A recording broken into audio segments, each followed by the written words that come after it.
नमस्कार साथियों, स्वागत है आप सभी का वाईफाई स्टडी 2.0 पर। मैं हूं अंकित अवस्थी, आप हैं मेरे साथ में। युद्ध के चौथे दिन में युद्ध चल रहा है यूक्रेन और रशिया के बीच में, और ऐसी स्थिति में जो एकदम ताजा तरीन अपडेट मिलकर के आ रहे हैं वो चौंकाने वाले हैं। जहां एक और मीडिया इस न्यूज को कवर करने के लिए लगी है, न्यूज के अंदर कवर करने का प्रयास किया जा रहा है कि किस प्रकार से यूक्रेन और रूस एक दूसरे के साथ वार्ता करेंगे। वहीं दूसरी ओर जो न्यूज निकल के आ रही है वो ये है कि पुतिन ने अपनी सेना को न्यूक्लियर वॉर के लिए तैयार करने का आदेश दे दिया है। न्यूक्लियर हमला आफ्टर ऑल करने का प्लान क्यों बना रहे हैं पुतिन, जब ऑलरेडी वो यूक्रेन के अंदर इतना तेजी से जा रहे हैं। क्या है ऐसी परिस्थितियां जो कि अभी तक बहुत सारी न्यूज मीडिया हाउसेस में निकल के नहीं आ रही हैं, लेकिन दबे स्वरों में जो रिपोर्ट्स अब बाहर आने लगी है वो ये हैं कि लगभग 5000 के आसपास रूस के सैनिक मारे जा चुके हैं। इतनी बड़ी कैजुअलिटी जिसका रूस खुद कैलकुलेशन नहीं लगा रहा था, उसके बारे में जहां पर जो बात निकल कर आ रही है वो ये है कि यूक्रेन ने केमिकल वेपन्स का उपयोग किया है। रूस के ऊपर यूक्रेन के केमिकल वेपन्स के उपयोग के चलते एकदम रशिया की रणनीति में एक फेलियर देखा जा रहा है। ऐसी स्थिति में एक डॉक्यूमेंट वायरल हो रहा है जिसमें पुतिन ने अपने सुरक्षा सलाहकारों से लगभग 50,000 सैनिक मरने की स्थिति से निपटने के लिए मेडिकल फैसिलिटीज डेवलप होने का आदेश दे दिया है। यानी कि रशियन फोर्सेस से कहा गया है कि आप लोग 50,000 सैनिकों को शहीद होने तक का इंतजार करने के लिए तैयार हो जाइए। कहने का अर्थ यह है कि आने वाले समय में पुतिन इस बात के लिए कैलकुलेट कर चुके हैं कि इन केस अगर न्यूक्लियर वेपन का उपयोग हुआ तो बहुत बड़ी स्थिति बनेगी, और उसके लिए ऑलरेडी मेडिकल इमरजेंसी की तैयारियां कर ली गई हैं। तो किस आधार पर यह बातचीत चल रही है, आइए हम आपको बताते हैं। न्यूक्लियर वेपन की बात मात्र आधा घंटे पहले, आवाज आ रही है ना? Medical emergency. तो आधा घंटे पहले तमाम न्यूज चैनल्स के अंदर यह न्यूज आना शुरू हुई कि Russians Vladimir Putin order military command to put nuclear deterrent forces on high alert. Russian president Vladimir Putin puts nuclear deterrent forces on alert. आप ये तमाम अंतरराष्ट्रीय और राष्ट्रीय अखबारों को देख सकते हैं जिसमें कि न्यूक्लियर डिटरेंस फोर्सेस को हाई अलर्ट पर रहने के लिए कह दिया गया है। अब एक बात मैं आपको पहले ही यहां बता देता हूं ताकि हम इस सेशन को शुरू करें तो आप लोग साइकोलॉजिकली इस बात के लिए प्रिपेयर हो जाएं। न्यूज ये है, आप में से बहुत सारे लोग इस बात को लेकर के हैरान हैं कि जब न्यूक्लियर वेपन रशिया रख सकता है तो क्या यूक्रेन के पास न्यूक्लियर वेपन नहीं है क्या? इस बारे में भी मैं आपको अपडेट दे देता हूं। अपडेट यह है कि यूक्रेन के पास एक भी न्यूक्लियर वेपन नहीं है। क्यों नहीं है, इसके पीछे की एक छोटी सी स्टोरी है, पहले वो सुन लीजिए ताकि आपके मन में से यह भय निकल जाए कि भाई रशिया अगर न्यूक्लियर वेपन चलाएगा तो क्या यूक्रेन चला नहीं सकता है क्या? तो मैं क्लियर कर देता हूं। 1991 में जब यूएसएसआर का विघटन होकर 15 देश बने थे, उनमें से यूक्रेन भी एक देश बना था। उन यूक्रेन के पास में उस समय पर 1991 में यूएसएसआर के पास जितने भी न्यूक्लियर बॉम्ब हुआ करते थे उनमें से सबसे ज्यादा जो हिस्सा बट में आया वो यूक्रेन के पास ही था। कहने का अर्थ यह है कि यूएसएसआर के 15 देशों में से जो सबसे ज्यादा न्यूक्लियर वेपन आए वो यूक्रेन के पास थे। अब आप पूछेंगे ऐसा कैसे पॉसिबल हुआ? इसके पीछे की कहानी है। कहानी यह है कि जब यूएसएसआर ने अपने अपने न्यूक्लियर जो बम थे वो प्लांट कर रखे थे ना मैप के अकॉर्डिंग, तो यूक्रेन वाले क्षेत्र में, क्योंकि ये वो क्षेत्र था जो कि यूरोप के नजदीक था, तो यहां पर यूएसएसआर ने ऑलरेडी बहुत सारे न्यूक्लियर वेपन रखे हुए थे। लेकिन काम यूएसएसआर क्रेमलिन से किया करता था, क्रेमलिन जो कि वर्तमान रशिया में है। एक प्रकार से यह समझिए कि बॉम्ब तो रखा हुआ था यूक्रेन में, लेकिन उसकी जो चाबी बोले तो वो कोड जिसके डलने से ये बॉम्ब ऑपरेट होगा वो की हुआ करती थी रशिया में। तो यूएसएसआर जब टूटा तो कि यहां पर आपके यूक्रेन में तो बॉम्ब रखे रह गए, लेकिन जो चाबियां थी या जो कीज थी वो चली गई रशिया वाले हिस्से में। ऐसी स्थिति में इन दोनों के बीच सामंजस्य नहीं बना। दुनिया में उन दिनों एक माहौल बना शीत युद्ध की समाप्ति पर कि जिसके पास न्यूक्लियर वेपन है वो उन्हें समाप्त करे। यूक्रेन उस समय यूरोपियन देशों के प्रति अपनी आस्था व्यक्त कर रहा था, और आस्था व्यक्त करते समय उसने दिखाने के लिए दुनिया को यह कहा कि देखिए मैं अपने सारे न्यूक्लियर वेपन खत्म कर रहा हूं। और अपने इस कार्य को करते समय यूक्रेन ने अपने न्यूक्लियर वेपन जो कि काम के लायक बचे नहीं थे हजारों में, लेकिन यूजलेस थे, क्योंकि कीज जो थी वो क्रेमलिन के पास थी, क्योंकि क्रेमलिन जो था वो रशिया के पास चला गया। ऐसी स्थिति में यहां पर ये सारे यूजलेस रह गए और यूक्रेन ने अपने न्यूक्लियर वेपन उस अंतरराष्ट्रीय संधि पर हस्ताक्षर करते हुए कि हम न्यूक्लियर वेपन ना तो बनाएंगे ना ही उनका प्रसार करेंगे, इन्होंने अपने न्यूक्लियर वेपन कर दिए समाप्त। समाप्त का मतलब डिफ्यूज करवा दिए। नंबर 1, अब स्थिति आज की क्लियर होनी चाहिए कि पुतिन ने आफ्टर ऑल ऐसा कहा क्यों कि न्यूक्लियर हथियार उपयोग करने के लिए तैयार हो जाओ। अब इसके पीछे की एक कहानी बताता हूं। देखो साथियों, इस समय हो क्या रहा है, अभी यूक्रेन के क्राइसिस में 3 परिस्थितियां चल रही हैं। परिस्थिति नंबर 1 ये है कि जो क्रेमलिन है ना, क्रेमलिन का मतलब समझो, जैसे व्हाइट हाउस का मतलब होता है अमेरिका, ऐसे क्रेमलिन का मतलब रशिया, ठीक है, जहां पर राष्ट्रपति निवास करता है। जैसे अपने यहां पर राष्ट्रपति भवन बोलते हैं, ऐसे ही इनके यहां क्रेमलिन है जहां पर पुतिन रहते हैं, जो कि पूरी तरह से प्रशासनिक बिल्डिंग है इनकी। मुद्दा क्या है कि इस समय पर जो आपके यूक्रेन है उसके व्लादिमीर जेलेंस्की जो राष्ट्रपति हैं, इनको वार्ता के लिए बुलाया जा रहा है कि या तो तुम आकर के सरेंडर कर दो। कहां सरेंडर कर दो? बेलारूस में आकर के सरेंडर कर दो। देखो मैं थोड़ा सा आपको एक बार मैप दिखाता हूं, आपको उससे थोड़ा आइडिया लगेगा। देखो इस प्रकार से समझने का प्रयास करो। यदि हम इसको समझते हैं, ये यूक्रेन है, यूक्रेन के एक तरफ रशिया है, एक तरफ बेलारूस है। यूक्रेन को आमंत्रित किया जा रहा है कि बेलारूस की राजधानी मिन्स्क में आकर के बातचीत को तैयार हो जाओ। यूक्रेन अभी तक तैयार होता होता दिख रहा था, लेकिन एन मोमेंट पर आज दिन भर के घटनाक्रम में वो पलट गया। पलटने का मतलब उसने कहा कि मैं मिन्स्क में नहीं आऊंगा। कौन नहीं आएगा? व्लादिमीर जेलेंस्की ने मना कर दिया कि मैं मिन्स्क में नहीं आऊंगा। क्यों नहीं आऊंगा? क्योंकि बेलारूस आपके पक्ष का कंट्री है। ऐसी स्थिति में संभव है कि तुम मुझे गिरफ्तार करके अंदर डाल दो। फिर क्या हुआ? फिर इन्होंने यानी बेलारूस के साथ में यूक्रेन ने बातचीत करने का इनकार कर दिया, बोले नहीं हम यहां पर वार्ता करने नहीं आएंगे। फिर इन्होंने क्या किया साथियों, ये जगह बदली और बदल के इस बॉर्डर के किनारे यहां पर एक शहर चुना है, जो कि आज की अभी यानी शाम की 7:15 बजे की लेटेस्ट न्यूज है कि यूक्रेन और रशिया इस जगह पर एक जगह है जिसका नाम गोमूल करके है, वहां पर ये लोग बातचीत करने जा रहे हैं। दोनों ने अपने अपने लोग फाइनल कर दिए हैं। अब आप पूछेंगे ये दोनों बातचीत करने जा रहे हैं तो रशिया के द्वारा न्यूक्लियर वेपन की परमिशन क्यों दी गई है? अब इधर सुनिए, हो क्या रहा है। अब इस मैप को थोड़ा सा समझने का प्रयास करिए, मैं थोड़ा जूम करके आप लोगों को दिखाता हूं। इधर देखो, यूक्रेन के पास में 2 बड़े शहर हैं। उन 2 बड़े शहरों में एक का नाम तो कीव है। कीव के पास तो रशियन सेना पहुंच चुकी है। यह यूक्रेन का सबसे बड़ा शहर है जिसमें सबसे ज्यादा आबादी रहती है। दूसरा एक शहर यहां पर आपको दिखाई दे रहा है जिसका नाम है खारकीव। ये जो खारकीव नामक जगह है, इस जगह पर रशियन सेना पहुंच रही है, लेकिन ये सेकंड लार्जेस्ट सिटी है यूक्रेन का, जो कि बिल्कुल रशियन बॉर्डर के नजदीक भी है। रशियन फोर्सेस यहां नजदीक पहुंच रही हैं, लेकिन खारकीव में रशियंस को बहुत ज्यादा नुकसान हो रहा है, ऐसा यहां के डेटा से निकल के बाहर आ रहा है खारकीव में चल रहे प्रोटेस्ट में, क्योंकि यूक्रेन की फोर्सेस यहां पर डट करके विरोध कर रही हैं रशिया का। ऐसी स्थिति में यहां पर लगभग 4300 रशियन सैनिक की जान जा चुकी है, ऐसा खारकीव का रिपोर्ट है। अब आप पूछेंगे फिर एक बात बताइए, कीव के अंदर ये लोग पहुंच चुके हैं, खारकीव ये पहुंचने वाले हैं, वार्ता करने ये जाने वाले, न्यूक्लियर वेपन की कहानी कहां से आ गई? कहानी ये आ गई कि अभी आपने न्यूज तो देख ही ली, सब जगह आ गई, आधा घंटे पहले की न्यूज है कि न्यूक्लियर वेपन के लिए तैयार रहो। मुद्दा यह है कि खारकीव में रशियंस जीत नहीं रहे, इस मोर्चे पर उनको प्रॉपर तरीके से युद्ध का सामना करना पड़ रहा है। और न्यूज ये निकली कि यूक्रेनियन फोर्सेस के द्वारा केमिकल वेपन का यूज किया गया। अब आप पूछेंगे केमिकल वेपन का यूज किया गया, इसकी क्या पुष्टि है? असल में यहां पर यूक्रेन की सेना जो है उसके द्वारा मास्क पहन के युद्ध लड़ा जा रहा था और फास्फोरस वाले हथियार छोड़े गए। अब आप पूछेंगे इसका क्या मतलब निकालें? इसका मतलब यह है कि यूक्रेन जिसने कि अपने पास में न्यूक्लियर वेपन तो नहीं रखे थे, लेकिन रासायनिक हथियार रखे हुए थे, जिससे रशियंस को नुकसान हुआ है। अब ये तीसरी फिलॉसफी सुनिए। तीसरी फिलॉसफी इस कहानी की ये निकल कर आती है कि यदि ये लोग बातचीत करने जाते हैं तो पुतिन एक प्रकार से इनके ऊपर साइकोलॉजिकल प्रेशर बना रहे हैं। साइकोलॉजिकल प्रेशर किस बात का? कि या तो मान जाओ, नहीं तो हम न्यूक्लियर वेपन का उपयोग करेंगे। देखिए अभी रशियंस के द्वारा 2 थ्योरी मार्केट में फेंकी गई हैं। नंबर 1 थ्योरी ये फेंकी गई है कि यूक्रेन के द्वारा केमिकल वेपन का उपयोग किया गया है। दूसरी थ्योरी ये फेंकी जा रही है फेंकी क्या कि अगर आप वार्ता के लिए नहीं मानते, अपनी सत्ता परिवर्तित नहीं करते, तो हम न्यूक्लियर वेपन का उपयोग करेंगे।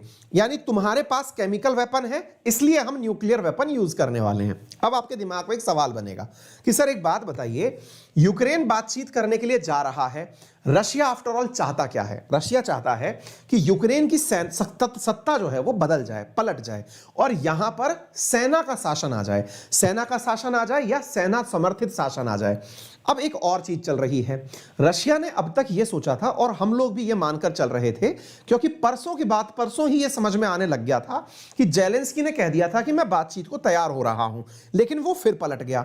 अभी वो तैयार तो हुआ है लेकिन खुद नहीं जा रहा है, वो अपनी जगह किसी को नियुक्त करके भेज रहा है। मुद्दा यह है, रशिया खुद मानकर चल रहा था कि अगर नाटो कंट्रीज नहीं आती हैं युद्ध के अंदर, तो यह युद्ध मुश्किल से 2 दिन का है, वो इसे समाप्त कर देगा। इवन मैं सैटरडे के दिन खुद आपसे यह बोल रहा था कि मंडे से आपका आरएनए वापस आ जाएगा, आ भी रहा है। आपका आरएनए कल सुबह आपको मिल जाएगा, लेकिन सुबह सुबह पहली अपडेट यूक्रेन की ही होगी, आपको उसके तुरंत बाद आरएनए आपका रेगुलर टाइमिंग के अनुसार मिल जाएगा। तो आरएनए के अंदर मैं कह भी रहा था कि मंडे से आरएनए आ जाएगा, लेकिन यह युद्ध समाप्त नहीं हुआ। ऐसी स्थिति में यहां पर जो फंसे हुए लोग हैं, क्योंकि अभी तक रशिया ने लोगों को टारगेट नहीं बनाया है। आप देख सकते हैं, मैं एक सीन दिखाता हूं आपको, उससे आप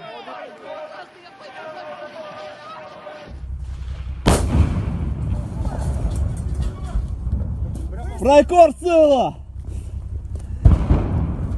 Прямо в рот попалось.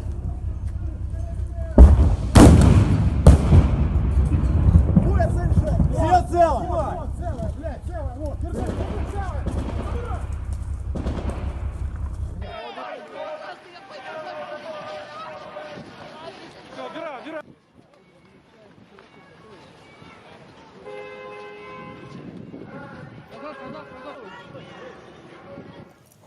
आपने यहां पर 2 तस्वीरें देखी। एक तस्वीर में आपने देखा कि किस प्रकार से फोर्सेस आपस में गोलियों से लड़ रही हैं। यह तस्वीर थी खार्किव की, ये जो जगह मैं बता रहा हूं। दूसरी जो तस्वीर आपने देखी, जिसमें आपने देखा कि लोगों को उठा उठा करके पुलिस ले जा रही है, वो कहां की है?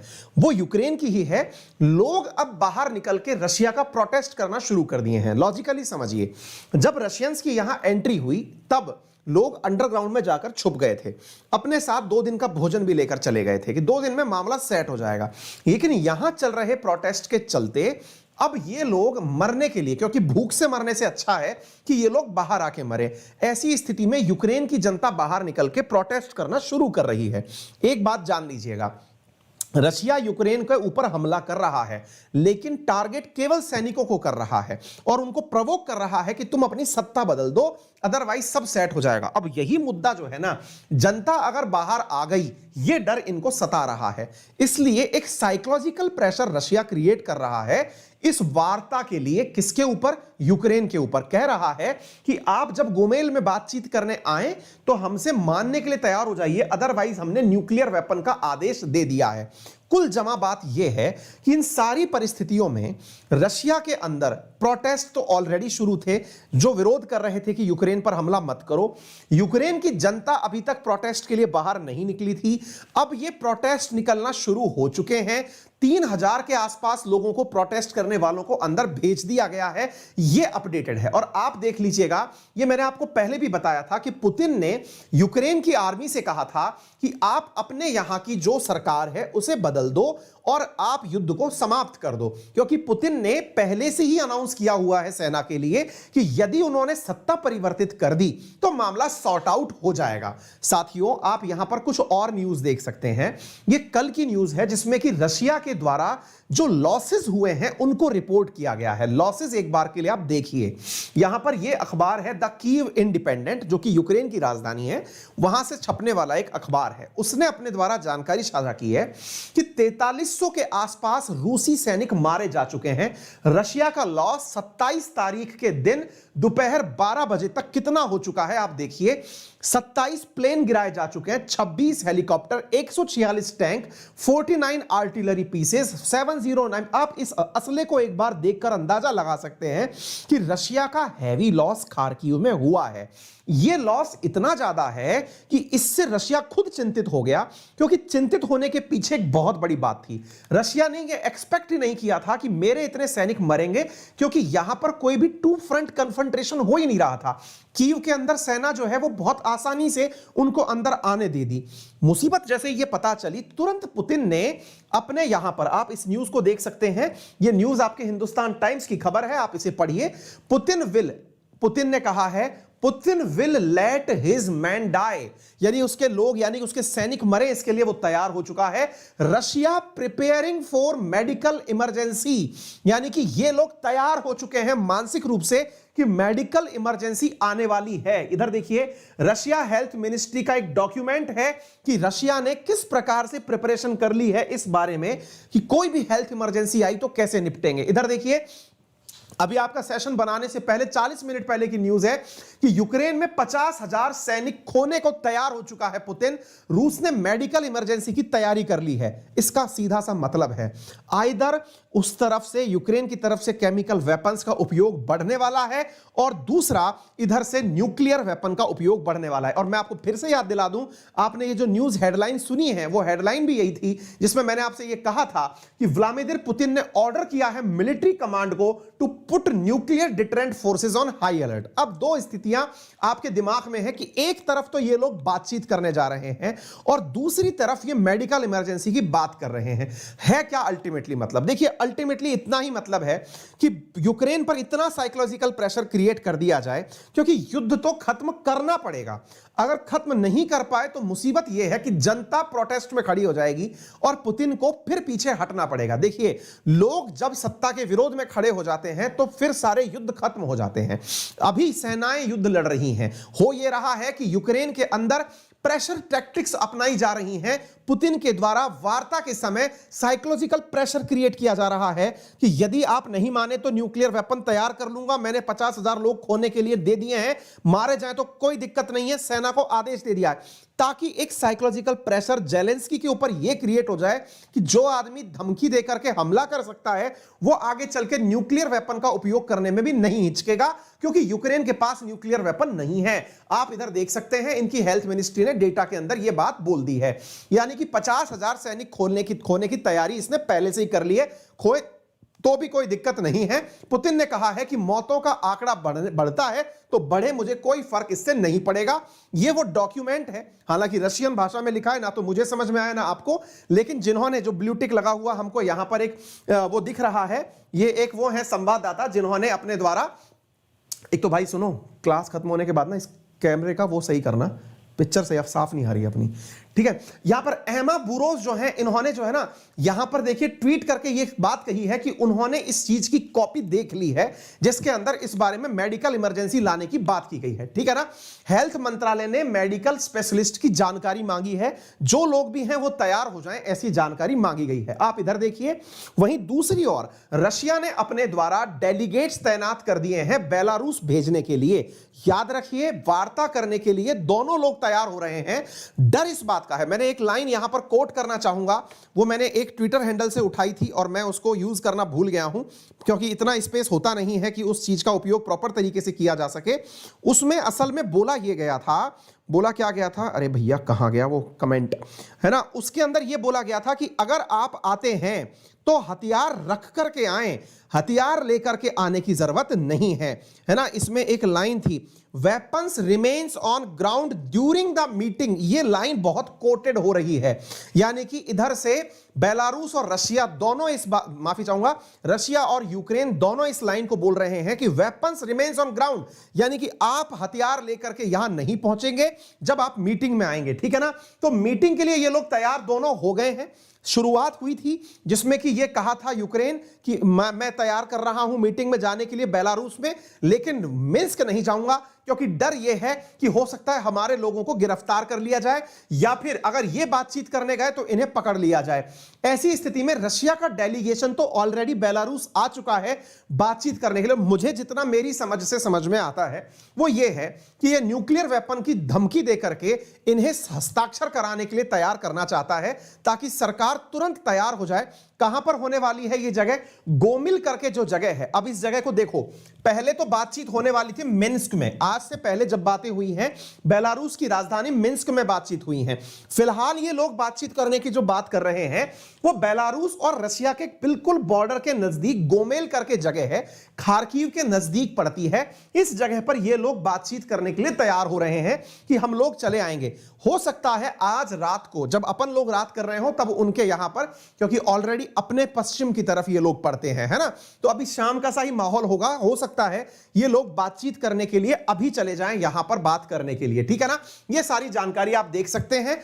टास मीडिया हाउस है जो कि रशिया का है, उसने बकायदा उस रूम की तस्वीरें जारी कर दी हैं। ये आप देख सकते हैं, जब आपका सेशन बनाया गया था 7:29 की तस्वीर है जो आप यहां पर देख सकते हैं, जिसमें कि उस रूम की तस्वीरें जारी कर दी गई हैं जिसके अंदर यह बातचीत होने वाली है रशिया और यूक्रेन के बीच में कि भाई हम किस प्रकार से बातचीत करने वाले हैं। यहां पर यह न्यूज साफ हो चुकी है कि डिटेनीज जो है, जो प्रोटेस्ट कर रहे हैं यूक्रेन के अंदर, उनको गिरफ्तार किया जा रहा है।